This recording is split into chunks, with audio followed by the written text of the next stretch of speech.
Halo Sobat Alur Cerita, kali ini kita akan menceritakan film tentang 4 orang polisi yang selalu saja gagal dalam aksinya.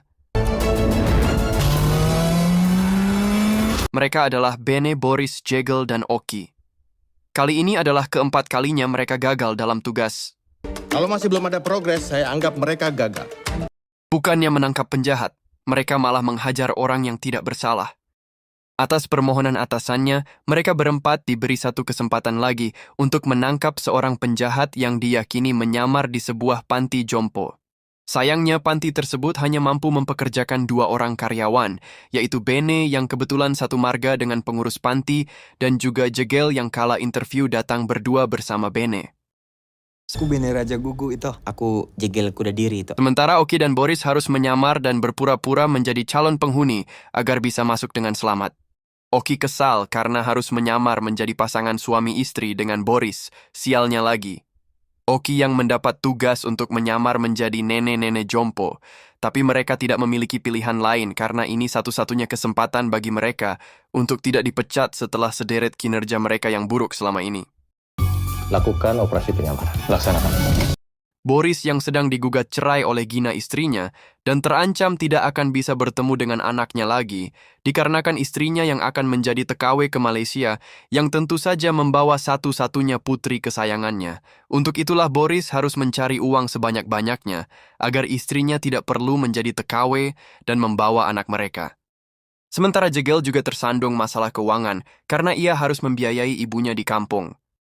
Lain halnya dengan Bene yang bertekad ingin menjadikan adik perempuannya menjadi seorang sarjana, untuk itulah Bene akan melakukan apapun demi memenuhi biaya pendidikan adiknya. Tugas kalian adalah mengumpulkan informasi sebanyak mungkin tentang pembunuh Freddy. Istri Oki yang sedang hamil tua juga membutuhkan biaya untuk persalinan anak mereka. Karena hal itulah Oki rela meski harus berdandan seperti nenek-nenek jompo. Dengan berbagai strategi itu akhirnya keempat. Polisi ini pun memasuki panti dengan sukses. Tidak ketinggalan sang komandan, yang juga terpaksa harus menyamar menjadi tetangga Boris yang bertugas mengantarkan mereka ke dalam panti jompo itu. Saya Ayu. Itu teman kamu siapa namanya? Disinilah berbagai adegan lucu terjadi, seperti ketika Oki dan Boris yang terpaksa harus berciuman, karena permintaan pemilik panti yang rindu akan kedua orang tuanya yang telah tiada. Sambil mengurus para penghuni panti, mereka berempat pun berbagi tugas untuk menyelidiki identitas penjahat yang bersembunyi di panti itu. Udah tinggal aja bentar. Aman gak ini? Tuh, aman katanya. Udah yuk. Boris dan Oki bertugas untuk mengalihkan perhatian para penghuni panti agar Bene dan Jegel leluasa mencari barang bukti di setiap kamar. Dari hasil penyelidikan, mereka menyimpulkan jika ada 5 penghuni panti yang berpotensi menjadi tersangka, mereka berpatokan pada data penghuni panti yang baru masuk. Tentunya sama dengan periode hilangnya pembunuh Freddy.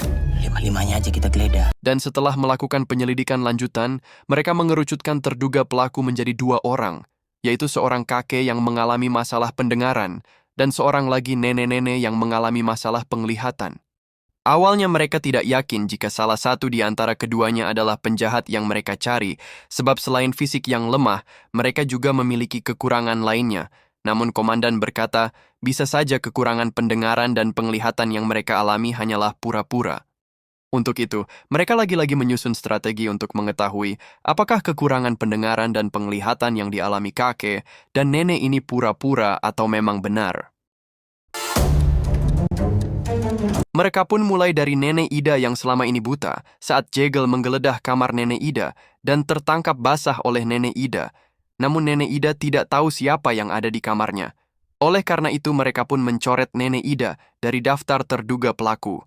Kini target mereka hanya satu, yaitu kakek Acing yang memiliki kekurangan pendengaran. Mereka pun mendatangi kamar kakek Acing untuk mencari bukti. Mereka mencoba memanipulasi kakek Acing dengan mematikan alat bantu pendengarannya. Benar saja, akhirnya mereka pun menemukan bukti yang kuat ketika kakek Acing tetap berbicara dengan mereka, padahal alat bantu pendengaran yang dipasang adalah alat yang rusak. Tanpa basa-basi keempat polisi ini pun menginterogasi kakek tua itu. Namun kakek Acing membantah tuduhan mereka. Karena kesal, Boris yang sangat yakin jika kakek Acing adalah orang yang mereka cari, mereka pun menghajar kakek Acing tanpa ampun. Karena kegaduhan itu, Para pengurus panti yang mendengar berhamburan melihat keempat polisi yang sedang menghajar kakek Acing. Para pengurus yang tidak percaya atas tuduhan mereka mengecam tindakan para polisi yang menghajar seorang kakek tua. Mereka pun merekam adegan itu dan menguploadnya di sosial media. Tak ayal berita penganiayaan terhadap kakek Acing pun viral. Netizen dari berbagai penjuru mengecam keras tindakan mereka tersebut. Alhasil mereka pun dipecat dari kepolisian dengan cara tidak hormat. Kini mereka benar-benar menjadi pengangguran. Kenapa mama aku di kampung kalau aku dipecat? Meski begitu mereka tetap datang menjenguk kakek Acing. Pada kakek Acing yang kini terbaring di rumah sakit, Jegel meminta maaf atas semua tindakan mereka. Namun kakek Acing berkata, justru ialah yang harus minta maaf pada mereka. Tak disangka, pada Jegel kakek Acing berterus terang jika memang ialah orang yang mereka cari ialah pelaku kejahatan yang selama ini ditarget oleh para polisi itu. Namun kakek Acing berkata, ia melakukannya untuk membalaskan dendam atas apa yang mereka lakukan pada putrinya. Kakek Acing juga memohon agar mereka tidak melaporkannya. Untuk itu, ia menawarkan imbalan berupa uang 1 koper. Jegel yang menyadari jika masalah utama mereka saat ini adalah uang. Jegel menerima perjanjian itu, ia membawa uang itu, namun ketiga temannya tidak bersedia menerima uang itu. Mereka akhirnya berinisiatif memberikan uang itu ke panti untuk dipergunakan menutupi keperluan panti. Petugas panti pun bersedia menerima uang itu, namun dengan syarat bahwa mereka berempat harus tetap bekerja di panti itu. Ini bagus banget, luar biasa. Keempat mantan polisi yang kini menjadi pengangguran akhirnya menerima tawaran itu, dan sejak itu mereka berempat pun menjadi pengurus di panti itu.